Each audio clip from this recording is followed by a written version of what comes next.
오순절 성령 강림 이후에 가장 먼저 소개되는 기적 사건이 오늘 말씀입니다. 베드로를 통해서 일어난 이 기적 사건은요, 사도행전의 어떤 대표적인 기적 사건인데 꽤 길게 소개되어 있고요. 사도들에 의해서 행해진 첫 번째 기적 사건입니다. 특별히 그 6절 말씀에 은과 금은 내게 없거니와 내게 있는 것을 주노니 나사렛 예수 그리스도의 이름으로 일어나 걸으라고 하는 이 6절 말씀은 굉장히 많이 인용되어지는 유명한 구절입니다. 그러다 보니까 이 사건의 그 어떤 놀라운 광경, 그 일어난 그 신비한 사실에 많이 관심을 두고 기억하게 돼요. 근데 사실은요, 이 기적 사건에서 더 중요한 건 뭐냐면 이 사건이 가지고 있는 의미와 메시지다라고 하는 겁니다. 근데 이걸 좀 제대로 잘 모르고 있구나. 그 너무 사건이 놀랍기 때문에 이것에 대한 의미를 잘 모르고 있구나. 아니면 좀 부분적으로 알고 있는 경우들이 많은 것 같습니다. 이 사건은 단순히 그냥 성령 충만하게 된 베드로가 마치 그 어벤져스 같은 그런 능력을 행하게 되었다라고 하는 것을 보여주려고 기록한 것이 아닙니다. 이 사건에는 신학적으로나 신앙적으로, 영적으로 굉장히 중요한 의미와 뜻을 가지고 있다라고 하는 겁니다. 이런 기적 사건 자체를 무시하거나 부정하자라고 하는 것 아니고요. 하나님의 기적은 그때에도 그렇고 오늘날에도 하나님께서 행하실 때, 하나님께서 원하실 때 언제든지 어떤 것이든 이루어질 수 있다. 저는 그렇게 믿습니다. 그럼에도 불구하고 사실은 오늘 이 본문의 이 기적 사건이 가지고 있는 이 사건 자체보다는 이 사건이 가지고 있는 그 의미와 메시지가 더 중요한데요. 오늘은 요거에 대해서 한번 생각해 보려고 합니다. 먼저 오늘 본문 내용을 좀 간단하게 좀 제가 빨리 한번 살펴보도록 그렇게 하겠습니다. 1절 말씀해 보시면 제9시 기도 시간에 베드로와 요한이 성전에 올라갈 때의 일이 일어났다고 합니다. 성전에 올라간다라고 표현되어 있는데 성전은 되게 높은 장소에 있기 때문에 성전에 간다라고 하는 것, 성전에 올라간다라고 하는 것은 성전에 제사하러 예배 향하러 간다라고 하는 그런 어떤 관용적인 표현입니다. 유대교에 있어서 이 기도 시간이 정해져 있는데 하루에 한 3번 정도 됩니다. 이른 아침 번제할 때와 오후 번제하는 그 오후 제9시라고는 오늘 본문에 나오는 이 제9시인데 이건 오후 3시를 말하고요. 해질 때 있습니다. 회중들은 아침에 번제할 때와 오후 3시에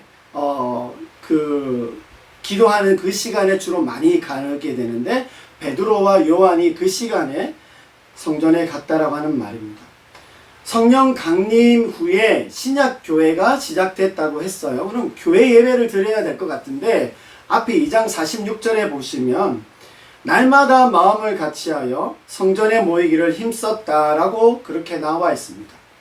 아직까지 대부분의 신약 교회 교인들은요, 한동안은 아마도 이 성전 예배, 성전에서 모이는 모임에 계속해서 참여한 것 같습니다.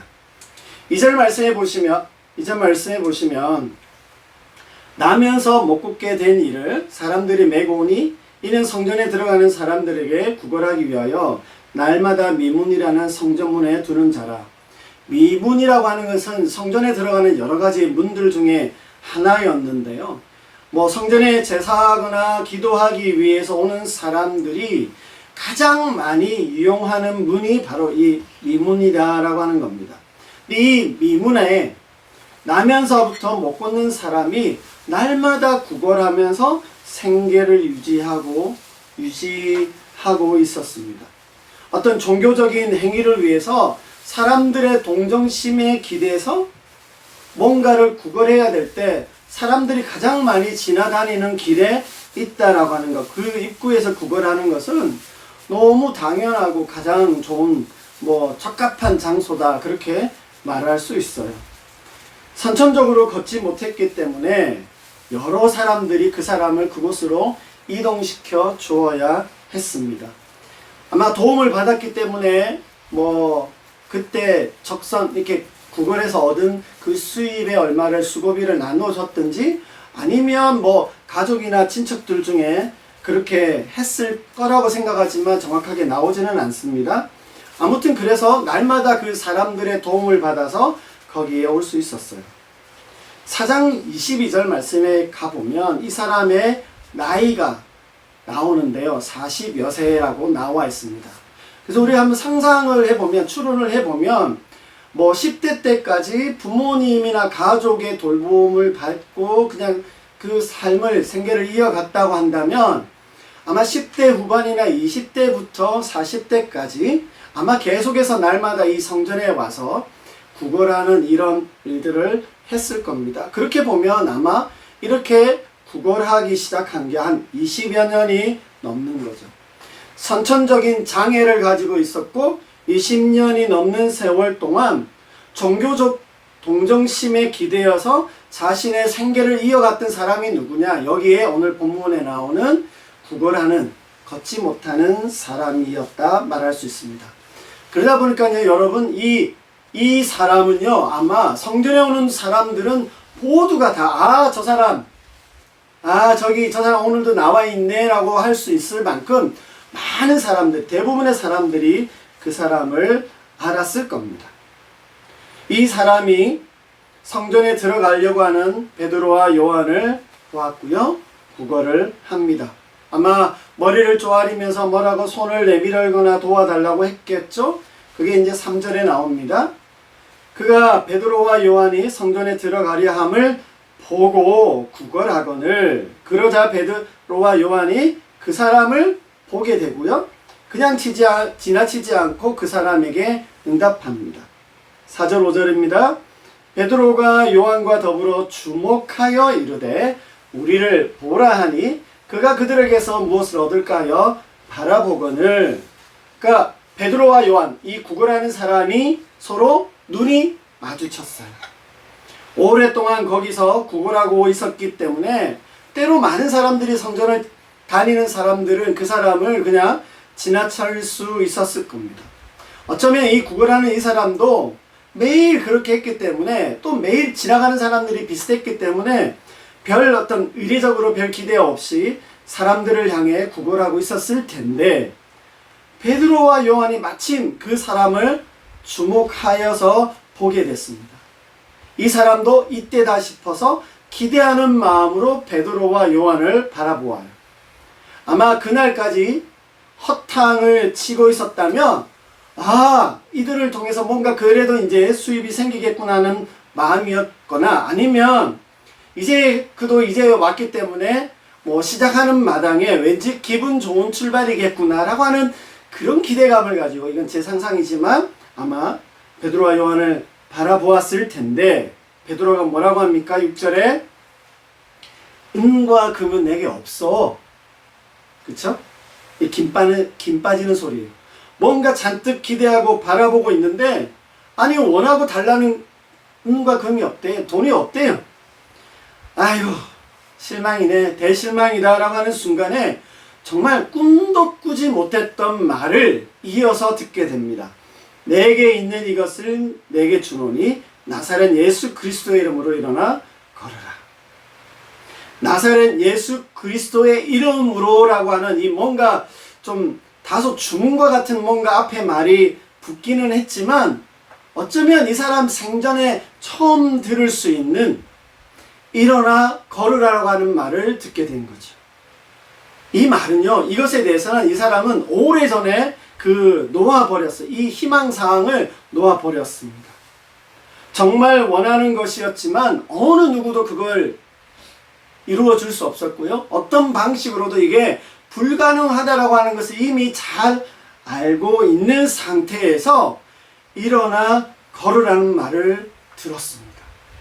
혹시 걷지 못하게 된다 하더라도 이런 말을 듣게 되니까 조금은 황당했지만 너무 반가웠고요, 반신반의하면서도 그 설레고 기대하는 말을 그렇게 이때의 베드로를 통해서 듣게 됩니다. 혼란스러워하며 이게 무슨 말인가 하고 있는 그 순간에 베드로가 어떻게 해요? 7절 말씀해 보시면 오른손을 잡아서 뭐지 이러는데 베드로가 덥석 손을 잡고 확 이렇게 세우는 겁니다. 그렇죠? 그의 오른손을 잡아 일으키는 건 베드로에게 굉장히 중요한 행동입니다. 오른손을 잡아 일으키니 발과 발목이 곧 힘을 얻고 뛰어서서 걸으며 그들과 함께 성전으로 들어가면서 걷기도 하고 뛰기도 하며 하나님을 찬송하니 그 사람의 발과 발목에 힘이 생겼고요. 아마 탁 일으켰기 때문에 벌떡 뛰듯이 일어서면서 걷기도 하고 그들과 함께 성전으로 들어가면서 거기서도 걷기도 하고 뛰기도 하면서 감사의 찬송을 하게 됩니다. 주변에 있던 사람들만이 아니라 이제 거기 있는 모든 사람이 이 사람을 보게 됐습니다.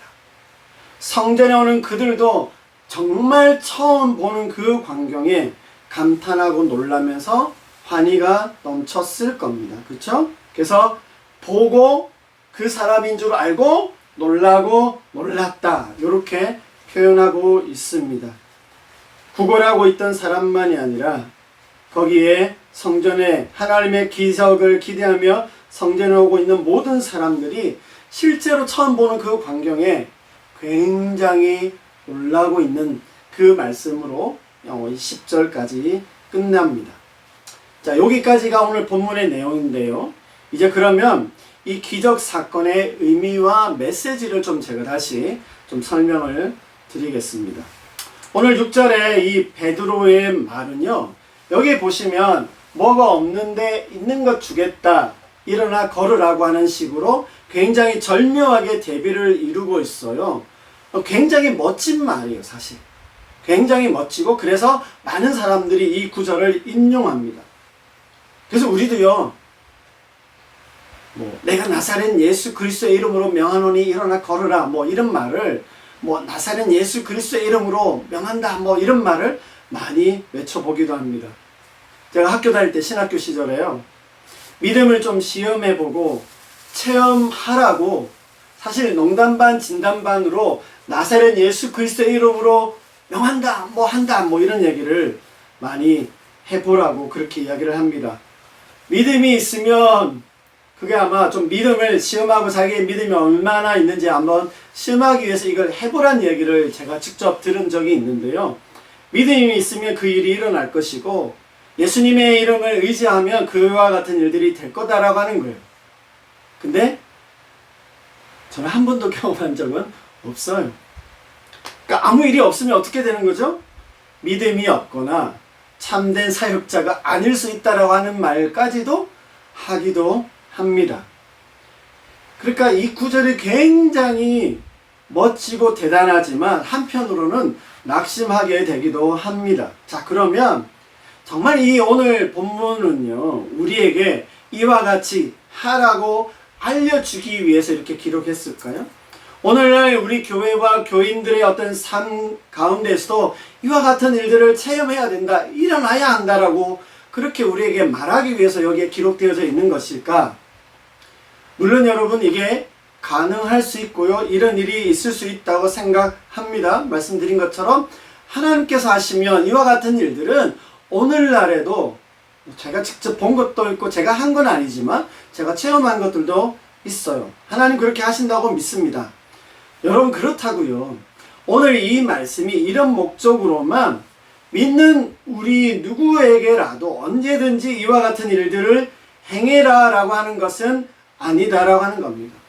아이, 그거 못하니까 변명처럼 하시는 말씀 아니에요? 그렇게 생각할 것도 아니다라고 하는 것을 먼저 말씀을 좀 드려요. 자, 그러면 오늘 이 기적 사건이 일어나고 기록되어진 이유와 목적이 뭘까라고 하는 겁니다. 여러분, 오늘 이 본문 사건은요, 오순절 성령 강림 후에 사도에 의해서 행해진 첫 번째 기적 사건이다라고 말씀을 드렸어요. 여러분, 이 사건을 보면서 우리가 떠오르는 게 뭐예요? 복음서에서 예수님께서 행하셨던 것을 사도들을 통해서도 계속해서 우리가 보게 된다라고 하는 것을 알게 됩니다. 예수님께서 행하셨던 기적과 가르침이 사도들에게 그대로 이어진다라고 하는 것입니다. 사도들을 통해서 여전히 예수님께서 역사하신다는 것을 보여주시는 것이고요. 예수님이 진정한 그리스도이시고 하나님의 아들 되신다라고 하는 것을 보여주기 위해서 예수님께서 복음서에서 행하셨던 그 일이 사도들을 통해서 계속 일어나고 있다라고 하는 것을 말씀했습니다. 제가 이걸 지난주인지 지지난주에 성령 강림은 하나님의 데모다, 하나님 나라를 보여주시기 위한 데몬스트레이션, 하나님의 데모라고 말씀드렸는데, 이 사건은 예수님을 드러내고 있는 사건이다라고 하는 관점으로 먼저 첫 번째로 이해를 해야 한다라고 하는 것입니다. 자칫 오늘 여기 6절 이 말씀 나사렛 예수 그리스도의 이름으로 일어나 걸으라, 이게 마치 너무 남용하고 남발하게 된다면 뭐가 되냐면요, 이게 마법사의 주문처럼 우리가 남발할 때가 있습니다. 사실 이게 뒤에 사도행전 8장에 가보면 마술사 시몬이 나오는데요, 베드로를 통해서 성령이 임하는 것을 보고 능력이 나타나는 것을 보고 이보시기에 내가 돈을 줄 테니 나도 성령을 받게 해주시고 나도 성령을 줄 수 있게 그런 능력을 내게 달라라고 시몬이 돈으로 그 능력을 사겠다라고 하는 장면이 나옵니다. 자칫 오늘날 우리도요, 이 나사렛 예수 그리스도의 이름으로 라고 하는 걸 너무 남발하거나 오해하거나 그냥 막 사용함으로써 그 엉터리 같은 일들을 반복하게 되는 일들도 우리가 보게 됩니다. 여러분, 나사렛 예수 그리스도의 이름으로라고 하는 이 말은 예수님의 권위로라고 하는 그런 뜻을 가지고 있어요.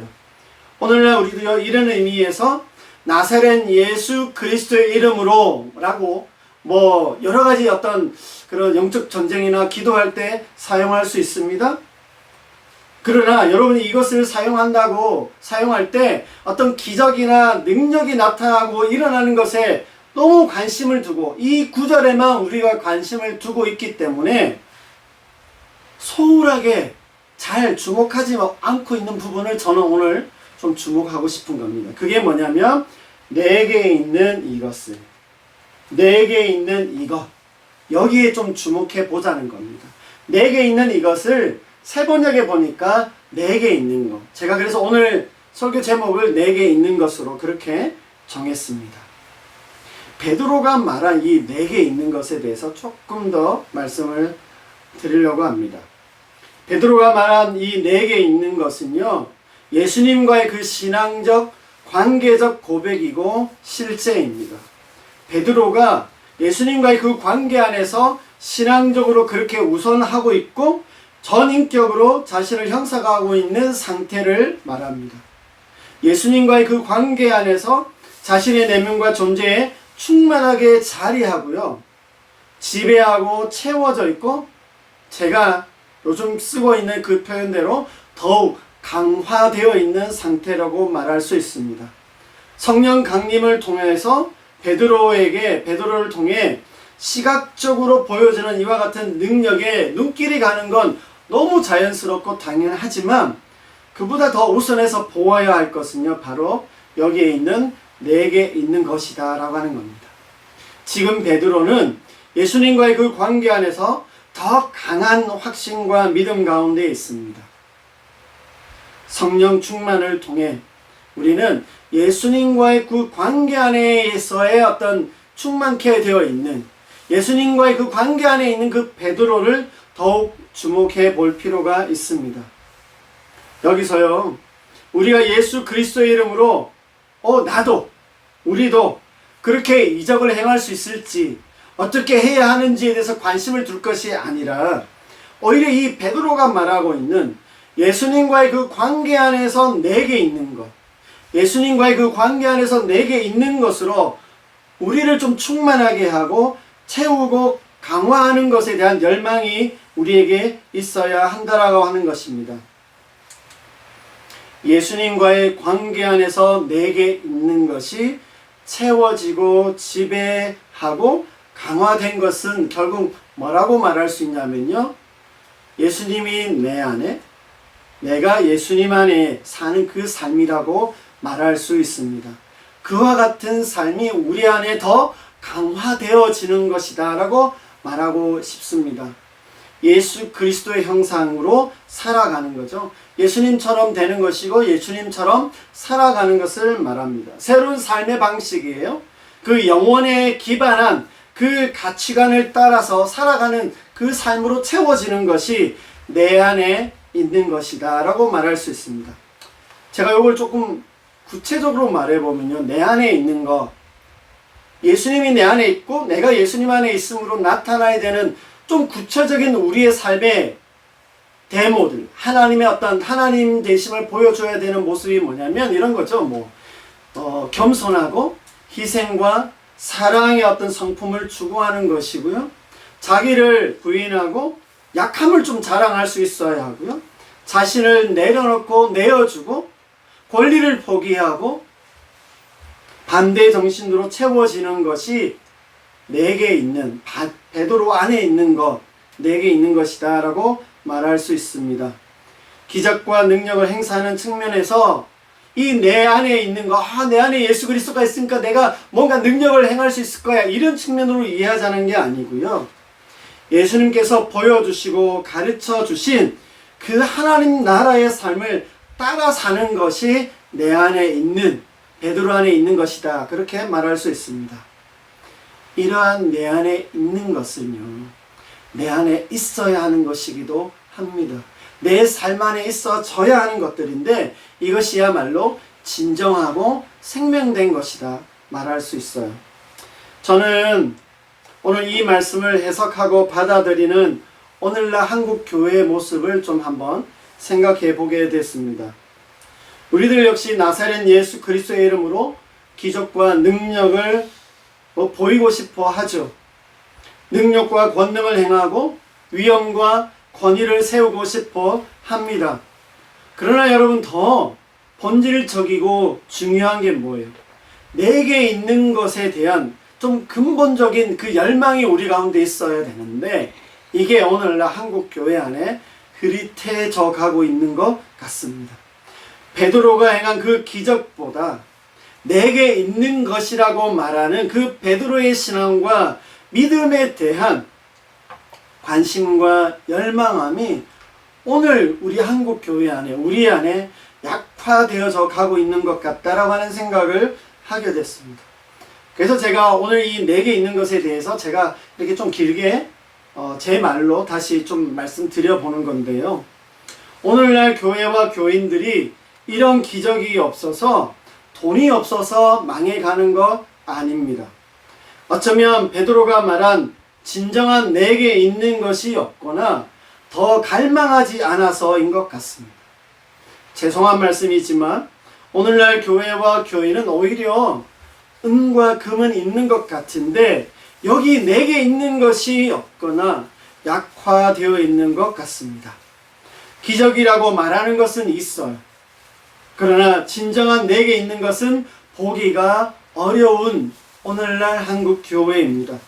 오늘 우리는 진정으로 내게 있는 것이라고 말할 수 있는 것이 있는지, 내게 있는 것이라고 말할 수 있는지 살펴보아야 합니다.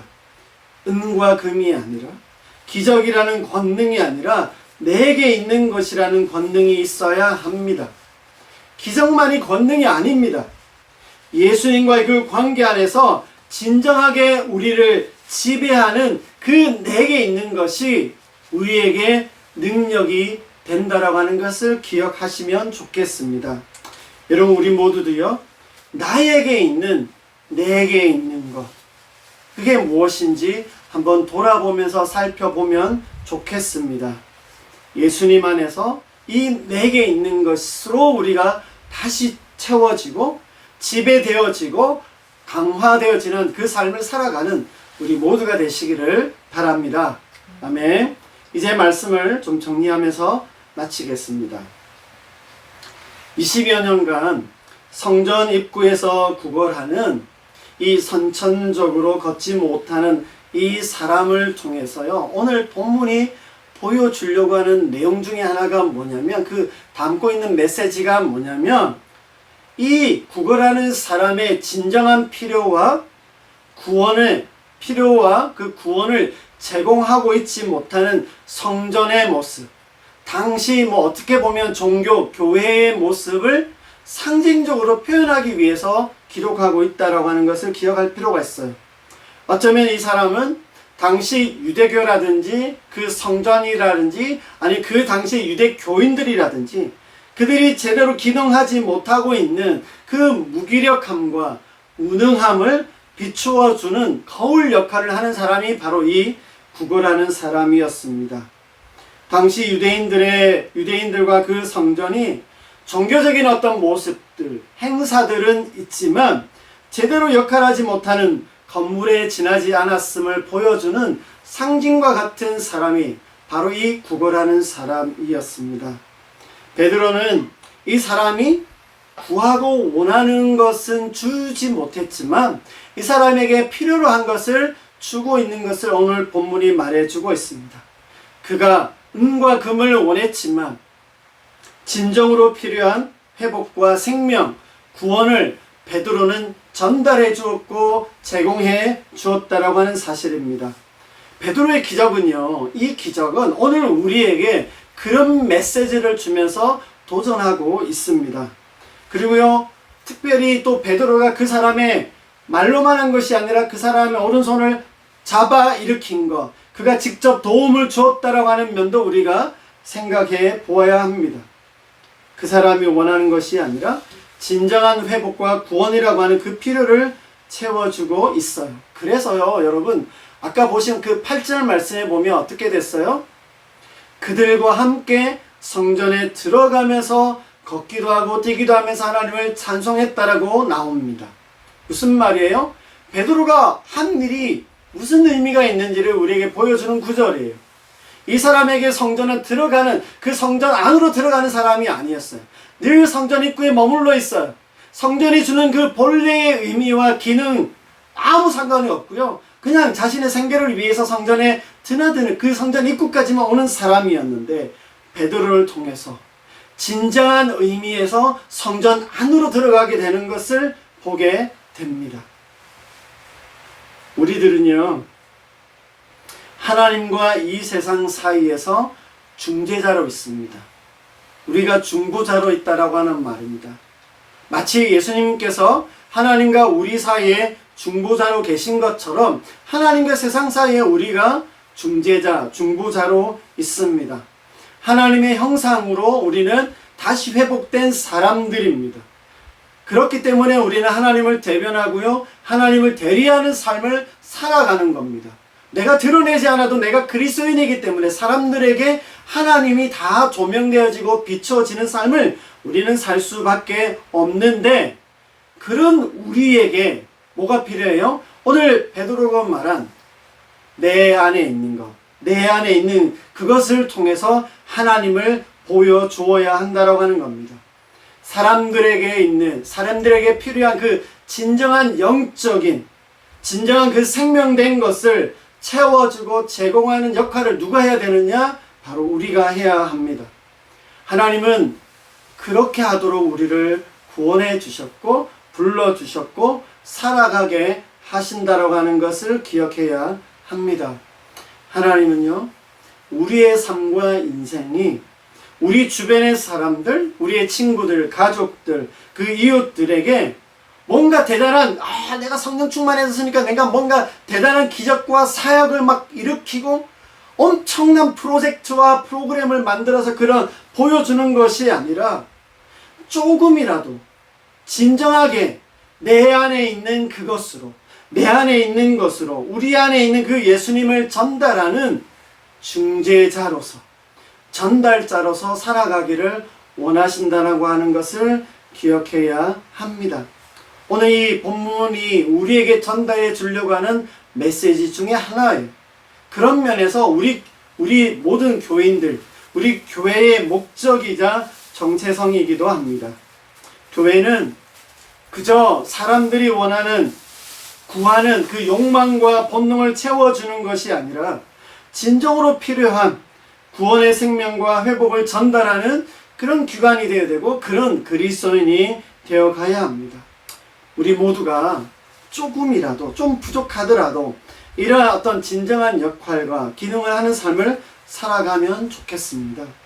사랑하는 여러분, 우리 모두도요, 오늘 베드로가 말하고 있는 예수님 안에서 내게 있는 것, 내게 있는, 내 안에 있는 그것으로 우리가 충만하고 그것으로 세상과 사람들에게 보여주고 전달하는 생명과 구원의 전달자, 그 중재자가 다 되시는 그 삶을 살아가시는 우리 모두가 되시기를 주님의 이름으로 축복합니다.